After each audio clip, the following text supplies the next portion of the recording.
Bem-vindo à Toledo Med. Aqui, transformamos conteúdos complexos da medicina em aprendizado direto, estratégico e aplicável à prática clínica. Nossos resumos são focados nos temas mais cobrados do Revalida INEP e também do ENAMED, com raciocínio clínico e abordagem baseada nos principais protocolos. Sem enrolação, sem excesso de teoria desnecessária. A proposta é simples: acelerar sua aprovação e fortalecer sua base médica de verdade. Agora, vamos direto ao ponto.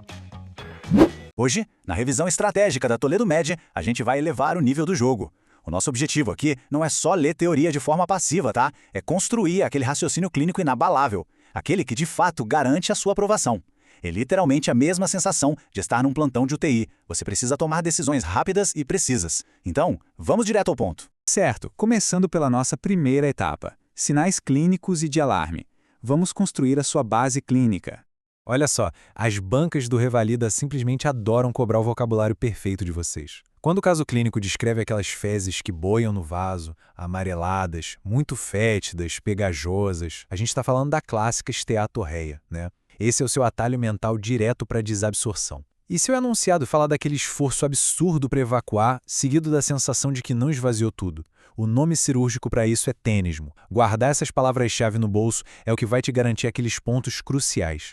Veja bem, a linha que separa um simples desconforto funcional de uma doença orgânica grave, muitas vezes, é bem tênue, e ela é marcada pelos sinais de alarme. Uma disfagia, uma anemia sem explicação, sangramento, ou até aquele paciente que começa com sintomas só depois dos 40 anos. Perda de peso que não faz sentido, sintomas noturnos que chegam a acordar o paciente. Essas são as famosas red flags. Identificou qualquer uma dessas bandeiras vermelhas na história? Meu amigo, a sua investigação tem que ser agressiva. Não dá para comer mosca aqui.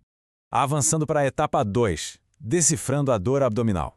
Vamos falar de cronologia e localização. Na dor abdominal, o seu primeiro corte cirúrgico no diagnóstico tem que ser a linha do tempo. Estabelecer a cronologia já corta sua lista de suspeitas pela metade. É uma dor aguda, rápida, intensa, tipo uma apendicite ou uma úlcera perfurada, ou é aquele quadro crônico que se arrasta por meses, apontando lá para uma doença inflamatória intestinal ou uma pancreatite crônica? O tempo, futuro colega, é sempre a sua primeira grande bússola. O segundo passo é mapear essa dor geograficamente. Pensa como se você estivesse examinando o abdômen do paciente agora mesmo. A dor grita no epigástrio? A gente já pensa quase no automático em pâncreas ou estômago, tipo uma úlcera. Tá no hipocôndrio direito? O alvo principal é a via biliar, uma colestite, por exemplo. E aquela dor clássica que todo mundo teme, na fossa ilíaca direita, o apêndice assume o palco. Não tem jeito. Conectar esse mapa anatômico de superfície com a patologia que está escondida lá embaixo é a verdadeira arte da nossa profissão. Vamos para o nosso terceiro pilar: investigação das diarreias, focando em duração e fisiopatologia. Aqui, a métrica de ouro para a prova é puramente matemática. Semanas. Durou até 2 semanas, é uma diarreia aguda. O seu foco de investigação tem que ir para infecções virais, bacterianas, intoxicação alimentar ou remédios. Agora, passou da marca de 4 semanas, o cenário muda de figura completamente. E a gente entra no complexo mundo das diarreias crônicas. Você precisa ter esses marcos gravados na cabeça para não escorregar na classificação da questão. Bom, e quando a gente entra no território da diarreia crônica, o grande segredo é isolar o mecanismo fisiopatológico exato.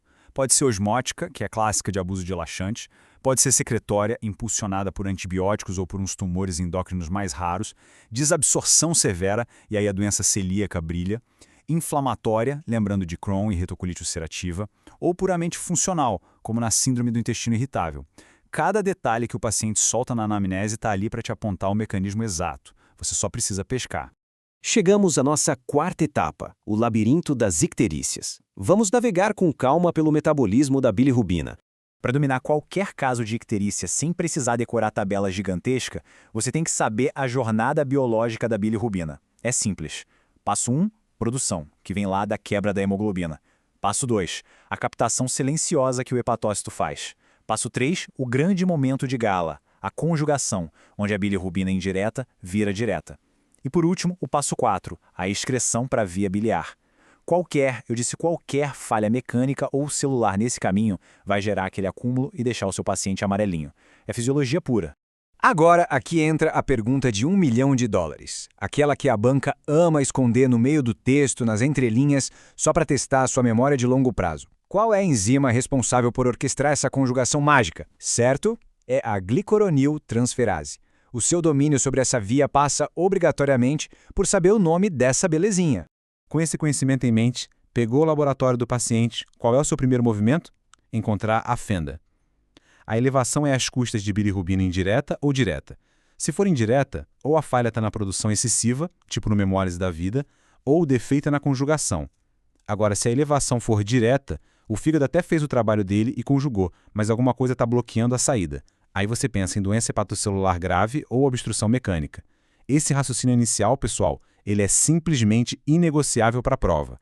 E se a gente olha para as elevações indiretas, a gente cai direto nesse duelo aqui. Síndrome de Gilbert contra Crigler-Najjar.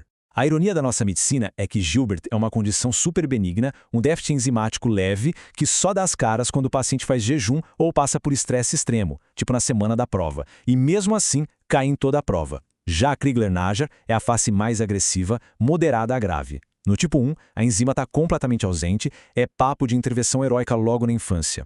E para a gente alcançar aquele nível de excelência top 1%, temos que falar das doenças hereditárias que elevam a bilirrubina direta, mas sem ter obstrução anatômica. Estou falando de Dubin-Johnson e Rotor. A pérola médica absoluta para diferenciar essas duas é a coproporfirina urinária. Na Dubin-Johnson, a dosagem total é normal, predominando a fração 1. Na síndrome de Rotor, a dosagem é alta e você vê aumento tanto da fração 1 quanto da 3. Pode parecer preciosismo, mas saber essa fração exata é o que tira você do bolo de candidatos medianos e te coloca na frente. Vamos para a nossa quinta e última sessão, hemorragias alta versus baixa, a emergência crítica. Aqui, a situação clínica é mais intensa. A nossa conduta inteira depende de um único marco anatômico, o ângulo de Treitz, o famoso ângulo duodeno-jejunal. Sangrou acima dessa linha, hemorragia digestiva alta. O paciente vai te mostrar isso de forma dramática com vômito sanguinolento, a hematêmese, ou com aquela melena clássica em borra de café. Sangrou abaixo desse limite, hemorragia baixa. Aí a gente vai ver sangue vivo, retal, uma interrorragia ou hematoquesia. É essa simples linha imaginária que dita toda a conduta endoscópica que você vai tomar. Sabendo a localização, passa a ser só uma questão de alinhar os suspeitos habituais. Lá em cima, a úlcera péptica e o rompimento de varizes lideram o cenário com folga. Lá embaixo, a doença diverticular comanda. Mas presta muita atenção nessa dica de ouro sobre etiologia baixa, a angiodisplasia. A banca adora colocar aquele paciente com idade avançada, que tem insuficiência renal crônica e começa a sangrar por baixo. Bateu o olho nessa combinação de fatores? É sangramento por angiodisplasia. Você resolve a charada na hora. E é exatamente esse tipo de pensamento que amarra tudo que a gente conversou aqui. Uma medicina de excelência nunca foi e nunca vai ser um simples campeonato de quem decora mais. É sobre quem consegue conectar a teoria anatômica, a fisiologia e o que está acontecendo lá na beira do leito, de forma cirúrgica, antes do tempo do paciente acabar. Quem está aí vivendo essa intensa rotina de preparação sabe muito bem disso. O sucesso vem no momento em que todo esse conteúdo deixa de ser teoria e vira um reflexo natural seu. Então é isso. O nosso mapeamento estratégico de hoje está concluído, os padrões estão estabelecidos e as armadilhas clássicas já foram desarmadas. Fica agora um desafio bem claro para você.